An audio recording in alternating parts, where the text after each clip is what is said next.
Welcome to the 5-Pack, where we talk about the 5 things that matter, 5 things that will matter, and a daily pack rip. Here is your host, Kyle Elfrink.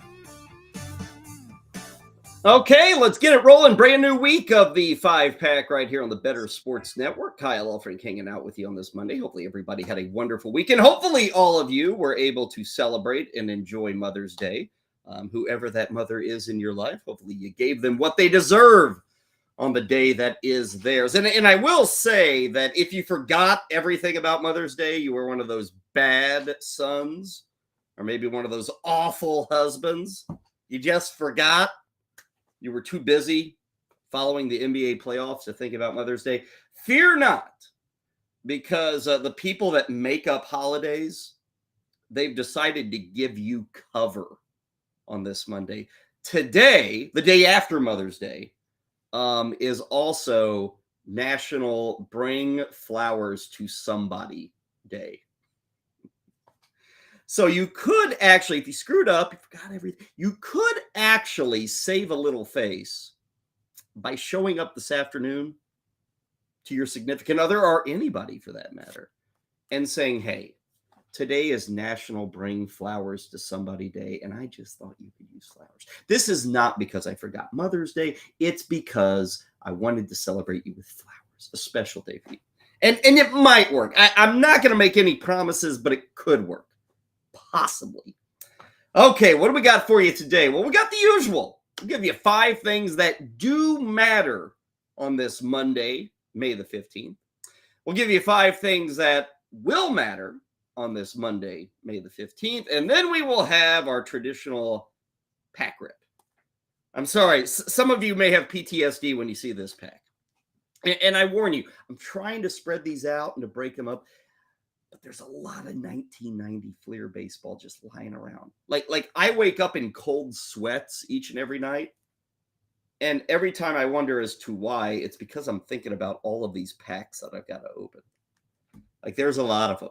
Now, these packs offer some excitement, if you will. I mean, there's like the trivia questions that we like. But I'm just letting you know, this is going to be our only one this week, 1990 Fleer baseball. But let me pull up the list here. Here's another one. When the days get slow, like if we ever like in the summer when it's just baseball, we'll probably have to open this big boy. Look at this thing. That is a how many card? 33 card pack of 1990 Fleer. So we're gonna rip through one of these today, but I fear that there are more to come. Now we've got other stuff too, don't worry. But today we're gonna knock out some 1990 Fleer baseball. I want to thank our producer Heather Klein. Helping us as always. Want to thank you for joining us here on the Better Sports Network. Each and every day we get rolling with the 5-Pack from 12 to 1 o'clock. As always, if you'd like to chat us up, give us your thoughts, maybe your opinions, maybe what you're looking forward to tonight, by all means, jump in there and give us a type. Okay, let's get rolling with the 5 things that do matter today. And you can probably guess where we're starting. We're starting with what went down at the Garden on Sunday afternoon. Now, you might recall last Friday, the last time you and I and everybody else got together here on the 5-Pack, we played you some footage of Jayson Tatum on Friday. And, at that point, the Celtics had looked literally dead in Game 5. Like, they were horrendous at home. And everybody was wondering, what in the world is wrong with the Celtics? They're a 500 team at home in the playoffs. Charles Barkley is throwing these guys under the bus. And the guy who took a lot of the brunt of the criticism was Jayson Tatum. Like, and we played the post-game footage last Friday here on the show. And, Jayson Tatum was nothing but athlete speak. And he looked defeated and he looked bored. And again, all the vultures were circling. Oh, the failure of the Celtics, the failure of Jayson Tatum. He's not cut out for the big time. Well, what happened in Game 6 is that the Celtics were on the road in Philly. They didn't play very well. They won that game. Jayson Tatum did like nothing for 3 quarters and then went bonkers in the 4th quarter. Had a great 4th quarter on the road. That victory set up Sunday afternoon, where the Celtics were home in front of their fans in a winner-take-all Game 7. And let's just say that Jayson Tatum showed some energy in that Game 7. For Tucker's sake, you hope so. That was several feet short. Oh, Tatum on the drive. Jab step after jab step. The spin move, the drive, the layup. Oh, what a sweet move from Jayson Tatum. And the Celtics go up by 3. Harris, ball denial, but Tatum gets it. Tatum findings in space, side 3. It's good. 25 points for Jayson Tatum. Smart with 7 to shoot. Into the hands of Tatum and beat on him. Shot clock winding down. Tatum off the bounce, gets inside, and banks it in as the shot clock expires. Tatum finding some space. Swerving around Embiid. Step back. Three-pointer. Got it! He's got 30 already. Tatum's been unstoppable. Step back, another 3. Puts it in! Jayson Tatum is scorching right now. A lot of elite individual defenders as Tatum knocks down another. He's unguardable. That was his house, as he was inferring there yesterday. ESPN/ABC providing the footage there. 51 points for Jayson Tatum in that Game 7 victory. That has never been done in a Game 7 in NBA history. 51 points. That's the most ever by an individual player in a Game 7. I will also add that Jayson Tatum had over 50 points scoring in that win. He didn't have a single turnover. He had 13 rebounds, 5 assists. He was the man yesterday. Final score 112-88. That game was actually kind of close at halftime. Then in the third quarter, Boston just went bonkers. Tatum he had, I think, 25 at the half. He kept scoring in the third quarter. Overall, the 76ers only scored 10 points in that third quarter. And I don't know about you, but I'm watching those highlights there. Like, we always have, and I hope I do this on the 5-pack, we always have to remind ourselves how impressive it is, like how big these dudes are. Like, I've always referenced the story, like seeing Steve Nash for the first time in person. And you think to yourself, oh, Steve Nash, little point guard, small guy on the court, really awesome player. But and dude, Steve Nash is like 6'5", 6'6". He's huge. If you saw Steve Nash at the grocery store, you'd be like, whoa, that's a big guy. And then you see those highlights here with Jayson Tatum taking jumpers from 25 feet away over a 7-foot Joel Embiid. Crazy to see that. I mean, it's one thing to nail the three-pointer from 25 feet. It's a whole other thing to nail the three-pointer from 25 feet while jacking it over the outstretched hands of Joel Embiid. So Jayson Tatum, monstrous. Celtics now advance to take on Miami. Game 1 of that series. Not going to be until Wednesday night. Going to be in Boston. They've got the higher seed there. Check out the early odds. Boston is a heavy favorite. Minus 525 to win this series against Miami. The Heat are plus 400. Now, Miami's been resting here for a few days. They got a couple of more days to rest. So hopefully Jimmy Butler and everybody else is back. Now, Miami's been beating the odds the whole series, the whole NBA playoffs, I should say. But plus 400 for them. So if you're feeling the heat, if you think it's destiny, maybe put down some coin on that plus 400.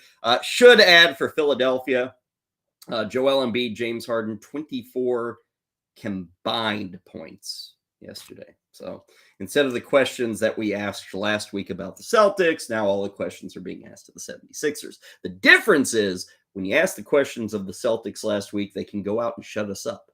And they did.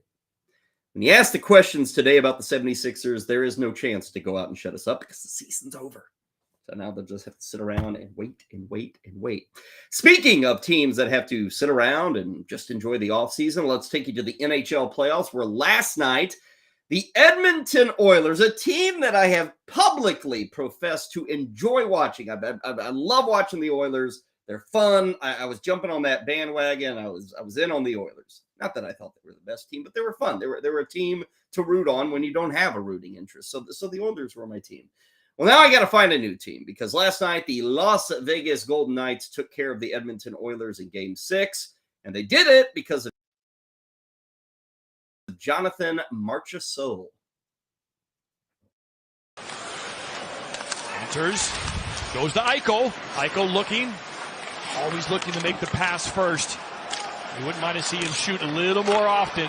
To the net. Tipped in front. Marchessault scores! Jonathan Marchessault is on the board. And the Knights have tied the game at 2. Good forecheck there by Marchessault to battle and take it away from Draisaitl. Barbashev fishes it out. He's got Martinez open. He goes to him. Martinez! That was ripped. Score! Rebound in front, and Marchessault has his second. One penalty about to expire.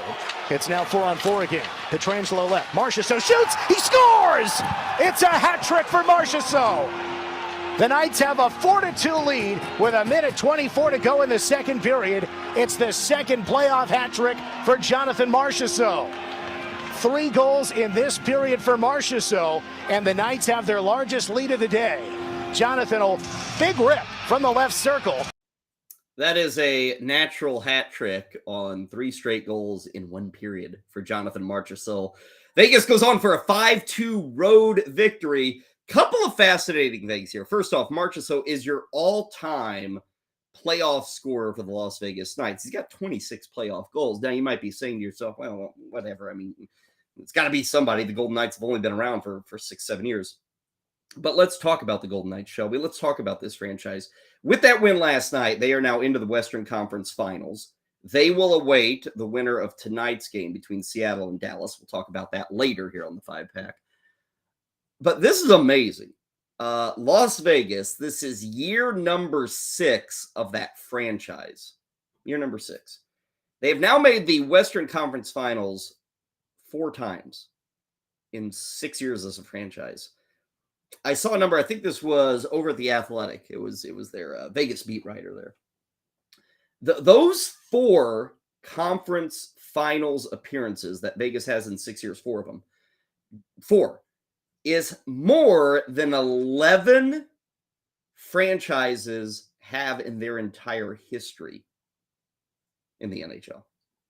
So Vegas already has 4 in their franchise history. There are 11 teams in the NHL that have been around for 30 years, 40 years, 50 years, 60, 80 years. I don't know.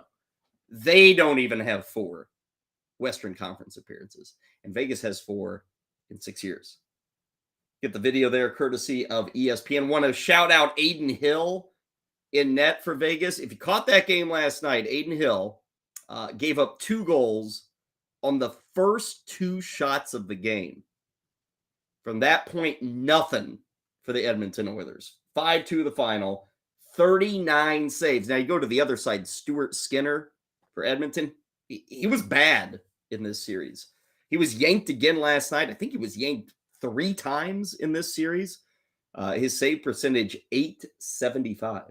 So, as noted, the Knights will await the winner of the Kraken and the Stars. Right now, you can get futures odds on Las Vegas to win the Cup at plus 225 over at DraftKings. Plus 225 there. Carolina still listed as the favorite ever so slightly at plus 220 for their number. Let's move to our third item that matters today. And I just got to say that sometimes lessons are learned. Mistakes are made, lessons are learned. We all move on. Many other times, mistakes are made and lessons are not learned. For instance, Ja Morant of the Memphis Grizzlies. Now, this is not a rerun of 2 months ago, but Ja Morant, again, over the weekend, was spotted on Instagram, a live Instagram feed. Pardon me, but I'm not on live IG. But Ja Morant was. And what do you know? Ja Morant flashed a handgun again. So this got him in trouble like 2 months ago. Okay. Just to remind everybody, Ja Morant was suspended 8 games for flashing a handgun on Instagram at a nightclub in Colorado. Because of those 8 games missed, he probably missed out on the All-NBA first team. That cost him, and this is unofficial, but by missing out on that designation, Ja Morant forfeited almost $40 million. Like he lost that much money with the way contracts are written, with the way bonuses, all this stuff. So he lost an assload of money. He lost 8 games. It obviously became the story of the Grizzlies season. It distracted all that stuff. Now his endorsement stayed through that first incident. Powerade, Nike, all these guys stayed with him. Where do we go now in the second issue? Now, Memphis has already come out. They came out yesterday and said he is suspended from all team activities. The NBA has come out. They're investigating, yada, yada, yada. I'm just going to leave you with this, because far be it from me to sit here in the comfortable nature of my basement where I pontificate about the sports world. I'm not going to touch this because I realize, hey, there's a lot of things going on. Everybody's picking on the guy. I will just leave you on this particular subject with Ja Morant's own words. After the first incidents, when he was caught brandishing a gun and had the suspension and all that stuff, I did an interview with ESPN. And these are his words. These are his quotes. So I'm just going to leave you with this, and then you can decide. Quote, Ja Morant says, "I realize what I have to lose, and for us as a group, what we have to lose. It's pretty much just that being more responsible, more smarter, staying away from the bad decisions. Furthermore, it's not who I am," Morant said. "I don't condone it or any type of violence, but I take full responsibility for my actions. I made a bad mistake. I can see the image that I painted over myself with my recent mistakes. But in the future," remember he's saying this like 6 weeks ago, "but in the future, I'm going to show everybody who Ja really is, what I'm about, and change this narrative that everybody got." Like I said, I'm just going to leave you with it. Change the narrative that everybody got. You wrote the narrative. You're still writing the narrative.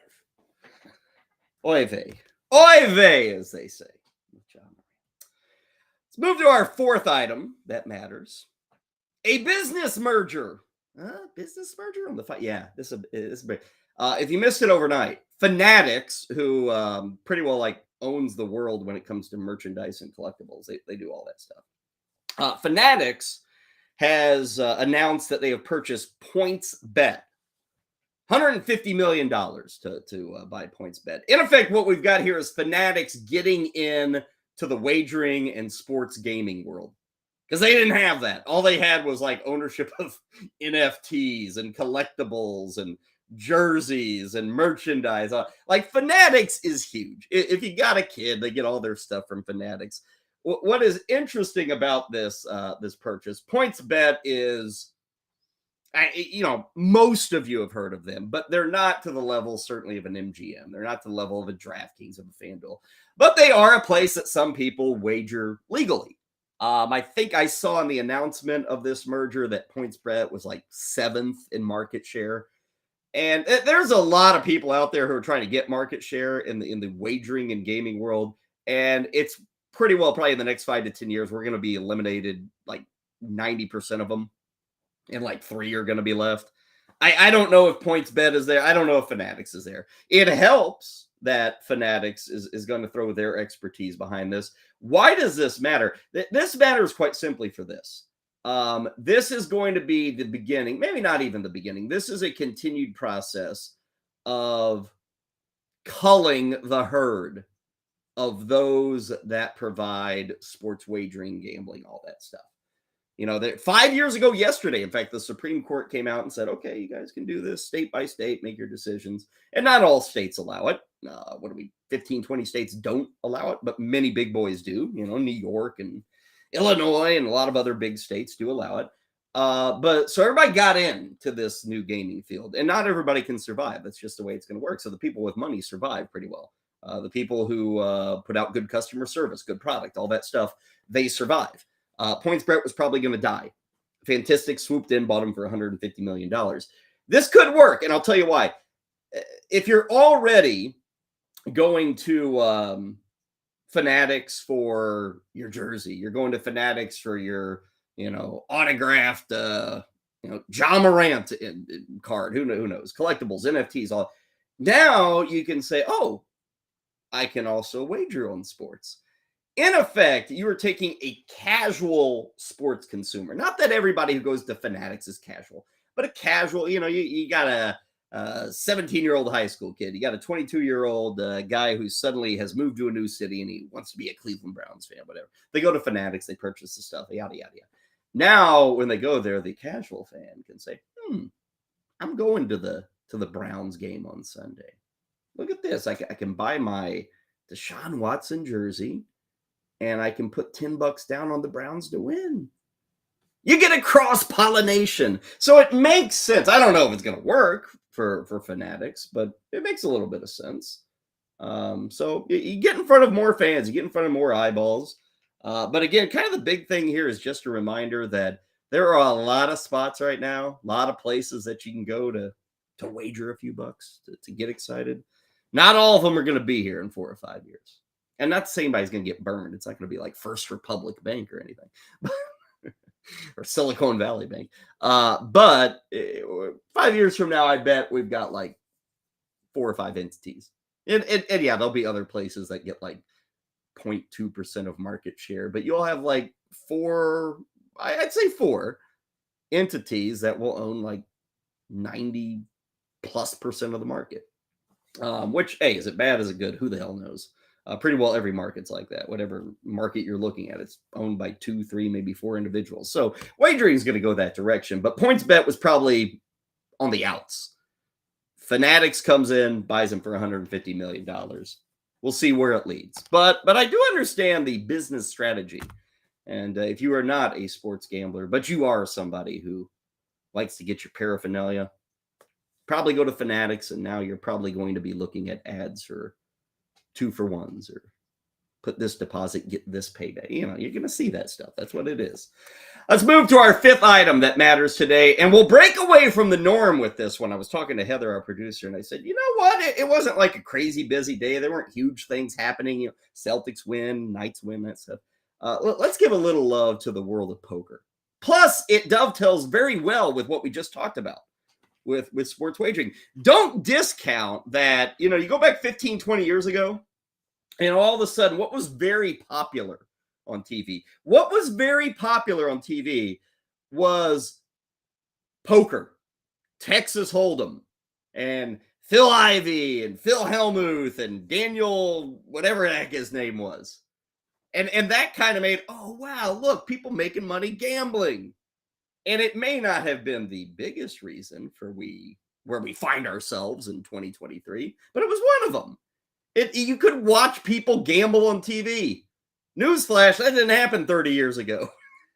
Barely happened 20 years ago. But all of a sudden, you could watch people. It was hugely popular. I don't think it's as popular now as it used to be, but it was hugely popular. Well, one of the early superstars of those early days of poker, certainly when it got to TV, he was kind of seen as the Godfather of Poker, a guy by the name of Doyle Brunson.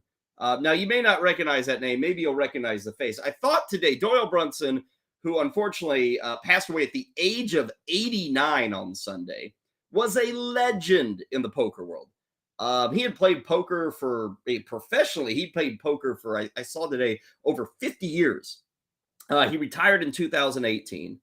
You can still catch reruns, and Doyle Brunson's going to be there. And everybody knew who Doyle Brunson was. Even casual viewers knew who Doyle Brunson was. He's a big-time winner.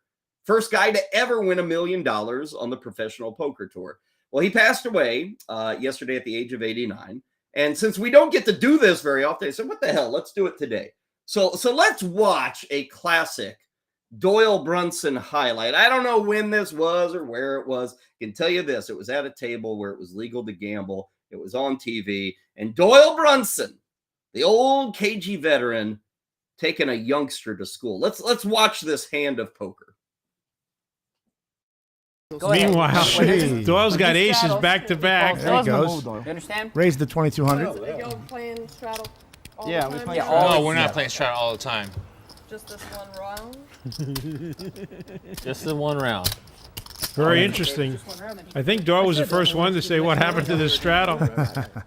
Not too often you get aces back to back. It's got one caller, Jamie Gold, with the same hand he had last time, King Jack. Oh, Sheiky. It's a What's up, repeat. idiot? This is unbelievable. You still got money? Flop comes 985. And 9 is the high card on the flop again. King on the turn. You could be the one that felt cheeky and get a $1,000 tip today.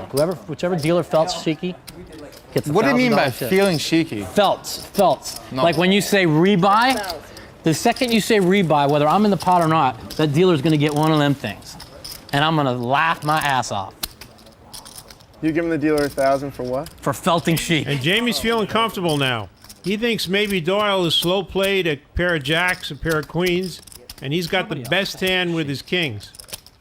I figured He's never played with Doyle before, and he probably hasn't played with players the caliber of Doyle Brunson. Not believe me.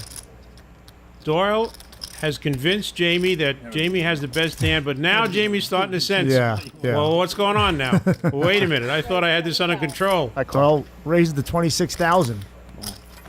But Jamie thinks it's a bluff. He calls. All right.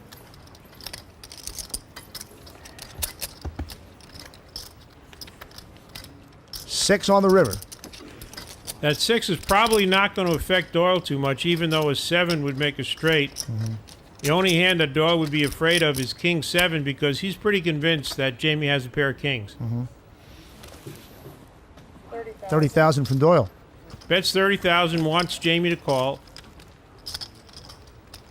Jamie does not want to get bluffed by Doyle Brunson. If Doyle had a hand like 10-jack, decided to draw on the turn, hoped to hit a 7 or a queen, and has missed, he feels Doyle would probably bet 30,000 just like he bet. So Jamie knows that Doyle doesn't have a king 10 or a pair of jacks or a pair of queens, because Doyle wouldn't bet 30,000. He knows Doyle has him beat or Doyle has a bluff. All right, I call. He calls. Aces, nice hand. I thought you had ace king and I was making even a bad call either way. Well, Mr. Gold, welcome to High Stakes Poker. And have you met Mr. Doyle Brunson? I think everybody at that table talked except for the dealer and Doyle Brunson. Like everybody was talking. Didn't hear a word from old Doyle, did you? That is one of many great hands that you can watch courtesy of YouTube. Just go on there, search Doyle Brunson. And on a day like today, maybe take 15, 20 minutes. If you're into poker, you know Doyle, but you can watch the highlights on YouTube. Again, passing away at the age of 89, one of the absolute legends of the poker world. And he was doing it when it wasn't on TV, when it wasn't on YouTube, when it was kind of considered the dark arts, if you will. Doyle Brunson was making it a business, making it legit. By the way, if you're really into poker, and I'm not a huge Hold'em guy, but a lot of people in our industry are. If you're really into things, Doyle Brunson wrote a book. I think he published it himself in like 1978. Then he did a second version in the early 2000s. He was paid for that one. But it's called Super/System. Super/System.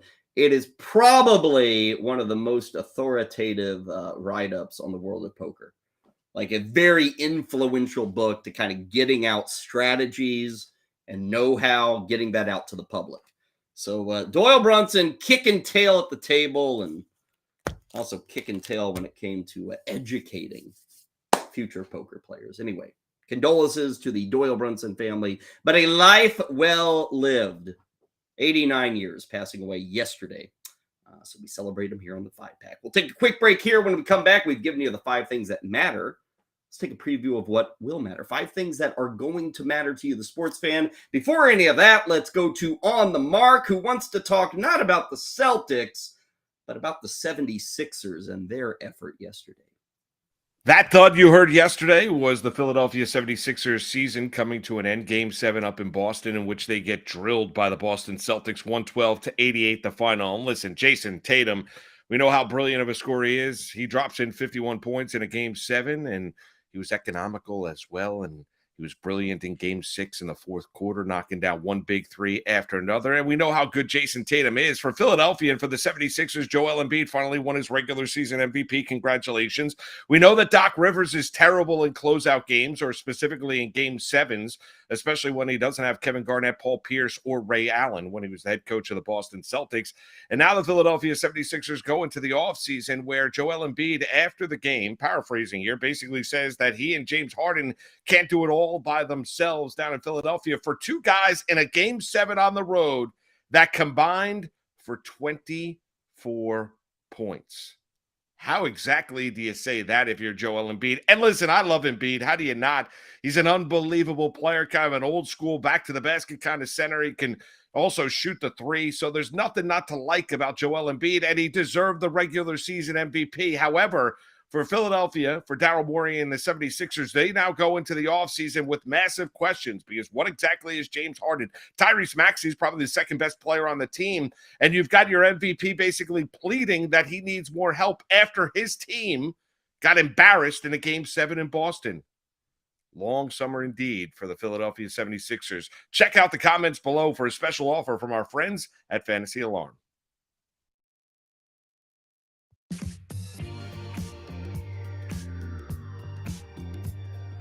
Welcome back to the 5-Pack. Next up, the 5 things that will matter. Here's Kyle Elfrink.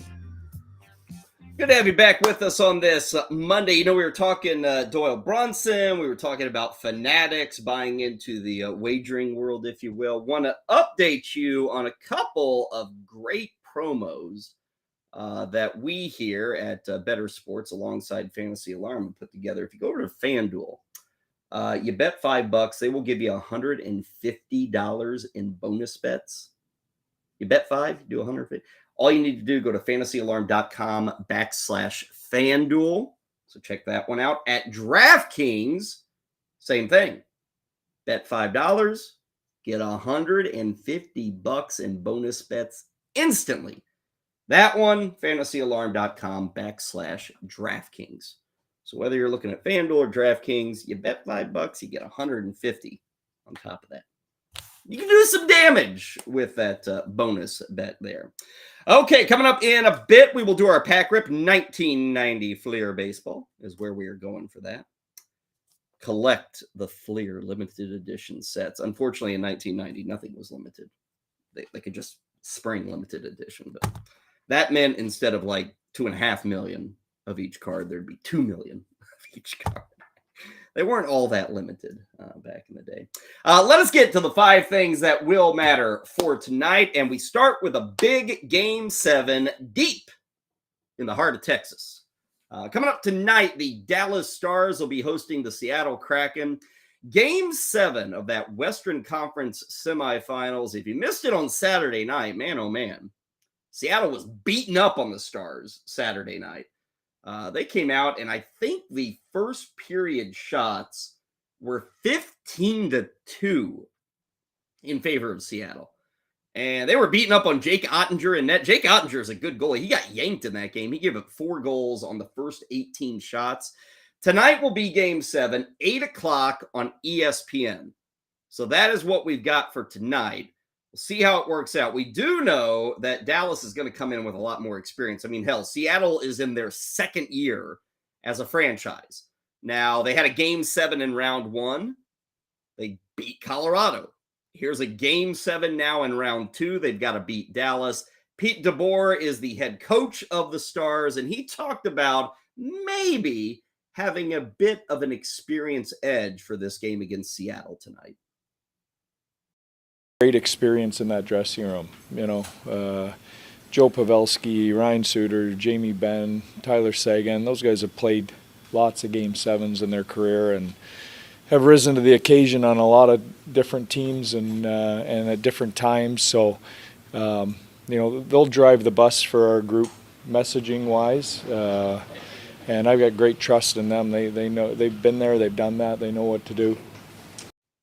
Pete DeBoer with great trust in his guys. Vegas with great trust in those guys. The Stars tonight, a heavy, heavy favorite They are the home team, minus 190 on that money line. Vegas is Seattle is plus 160. Again, the winner will advance to take on the Las Vegas Golden Knights, 8 o'clock tonight on ESPN. One other thing on the wagering side, the over-under tonight for the Kraken and the Stars is a 6. If you look at the 6 games of this series, 5 of the 6 go over the 6. The only game that doesn't was actually at 6. Kind of feeling the over. I get it's game 7. Things tighten up. That's the expectation. But give me the over on that 6. The whole series has been pretty back and forth with a lot of offense. The other night, Seattle, they pancaked the Dallas Stars. In fact, if you look at this series, I think let me pull up the number here. Yeah, the last 4 games, I'm looking at it now. The last 4 games in this series, that would be games 3, 4, 5, and 6. They've all been decided by 3 or more goals. So you never know which team's really going to come out and blast the other. But we've seen some blastings in this series. There's only been 1 game that's decided by a goal. That was way back in game 1.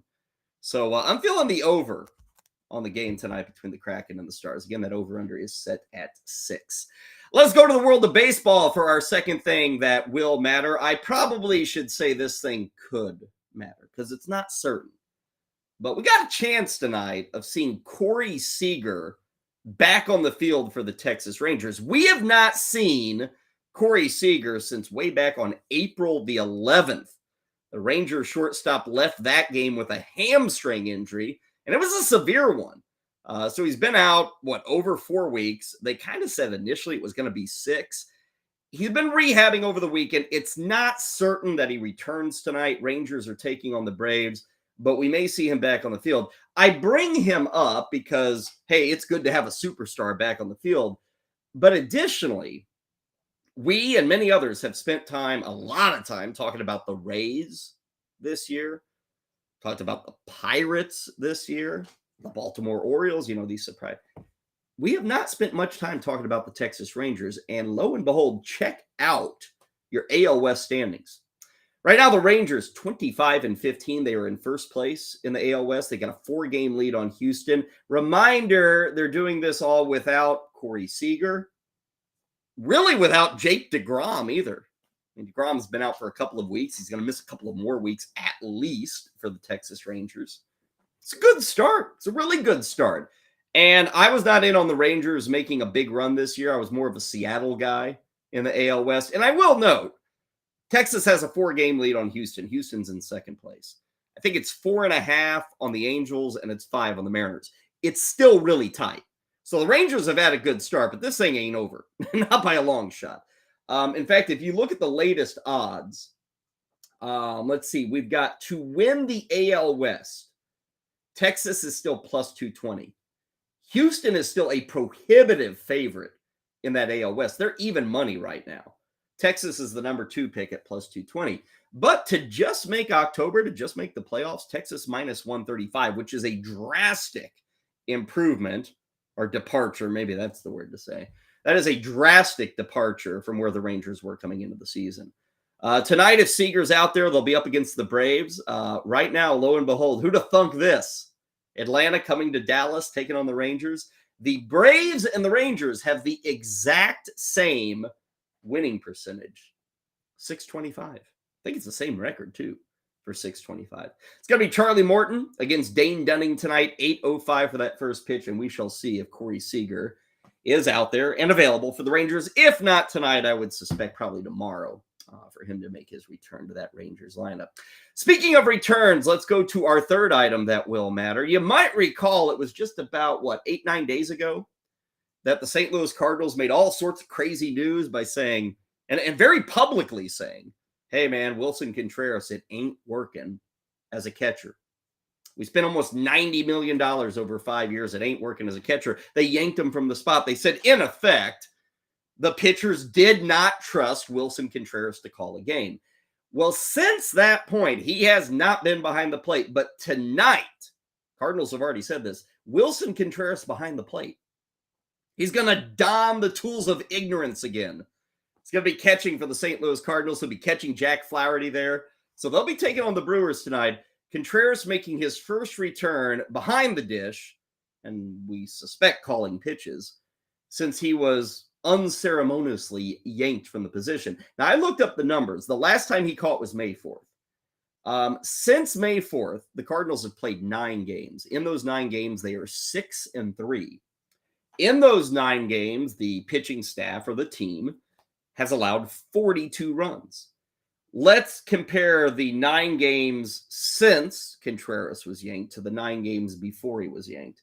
In the 9 games before he was yanked, the Cardinals were 1-8. Again, they've gone 6-3 since the news. So they were 1-8. In the 9 games before, remember, 1-8, you would think, oh my God, they've given up a ton of runs. They gave up 48 runs.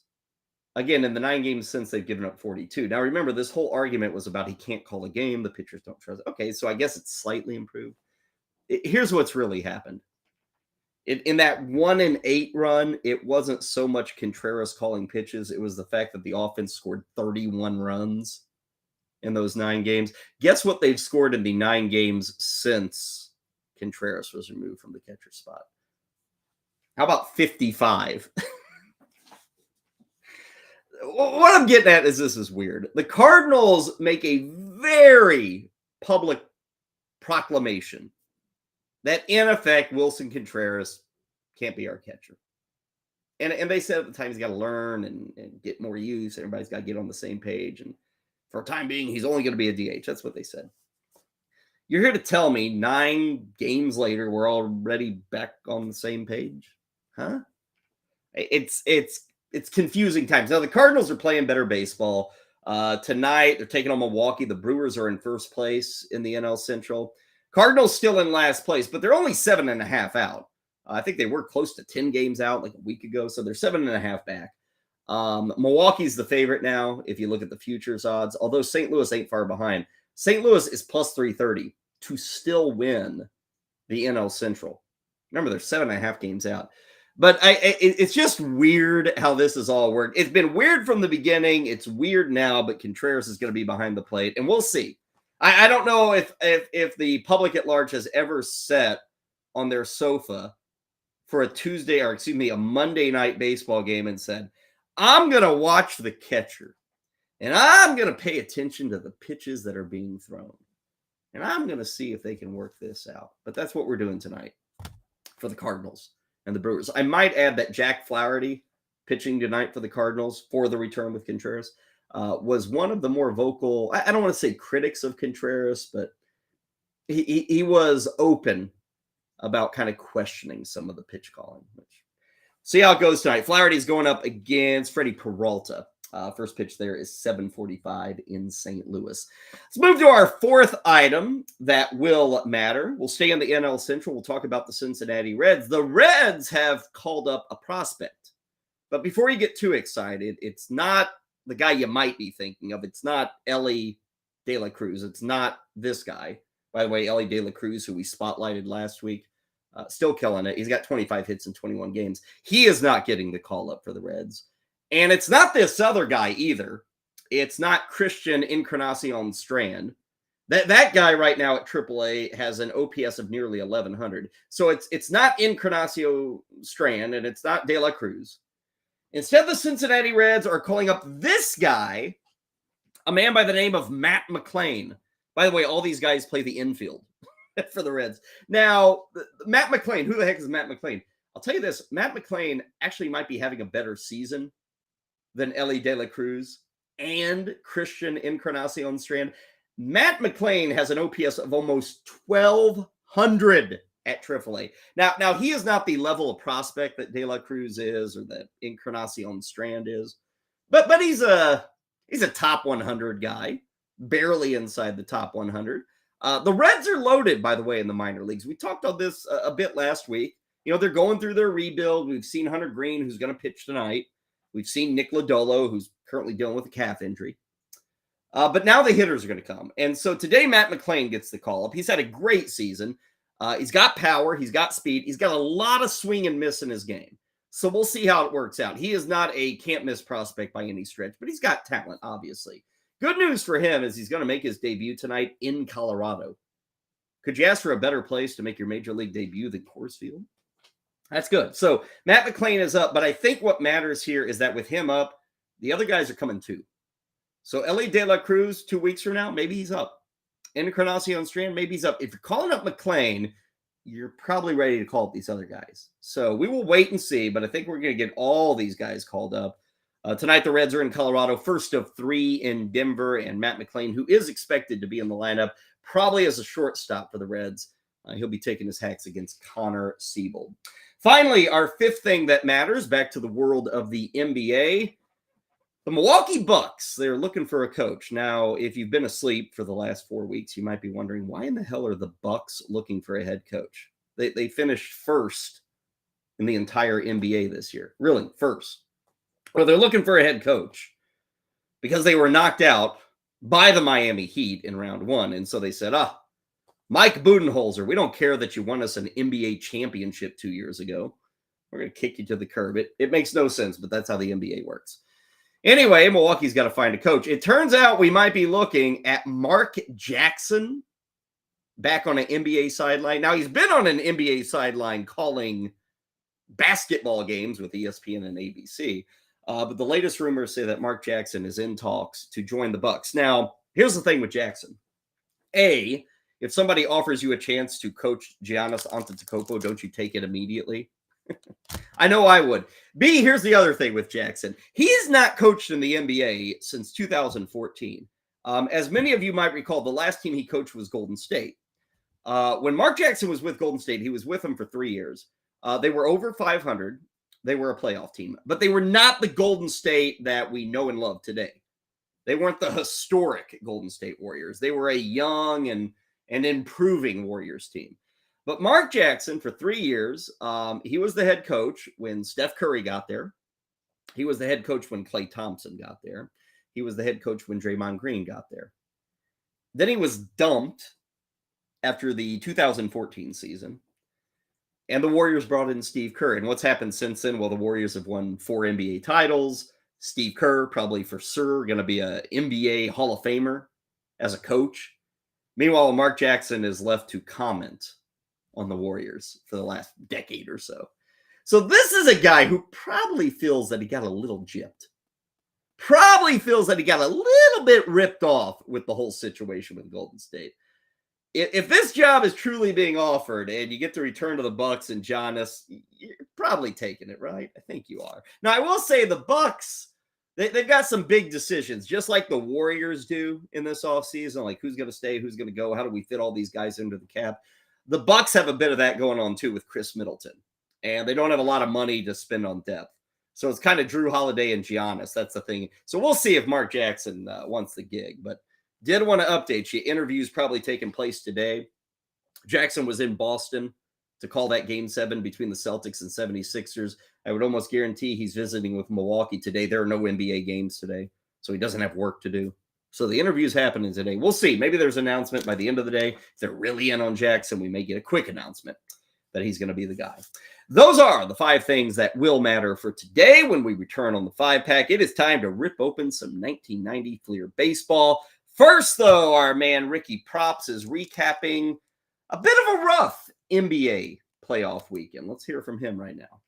Hey, it's Rick Kamla for Better Sports Network. How do I rank my top 5 buzzkills in the NBA over the weekend? Well, number 5, Joel Embiid, MVP, 15-8 in Game 7, and then threw teammates under the bus afterward. Number 4, James Harden shot 3 of 11, hid from the ball and taking shots like Ben Simmons in yet another epic playoff failure. Number 3, Klay Thompson shoots 3 of 19 as the champs go home. He shot 25% in the final 4 games. Number 2, Monty Williams got fired by Suns owner Matt Ishbia, who thinks he's Pat Riley. Monty got whacked because Chris Paul can't stay healthy, and DeAndre Ayton took his ball and went home. And number 1, John Morant appeared to have a gun in his hand on IG Live, got suspended by the Grizzlies 2 months after an 8-game suspension for doing the exact same thing. His immaturity continues, putting his career at a crossroads. Ja, grow up, please. We want you to check out the comments below for a special offer from our friends at Fantasy Alarm.